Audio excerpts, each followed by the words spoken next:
சகஸ்ரநாமத்தில் 371வது நாமாவளி மகீதரஹா அப்படின்ற நாமாவளி.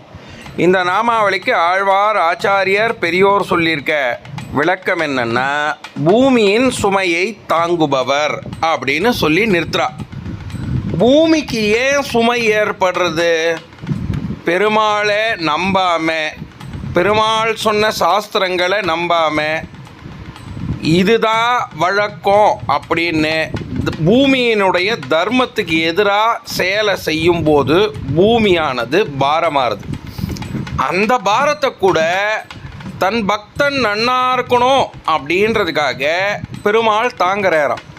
ஒரு கட்டத்துக்கு மேலே இந்த அதர்மம் தலையோகும்போது அவரே அவதார புருஷனாக ஆகி பூமியில் இருக்கக்கூடிய நிலைமையை மாற்றி பக்தனை மீண்டும் வாழ வைக்கிறார். அவ்வளோ விசேஷமானது.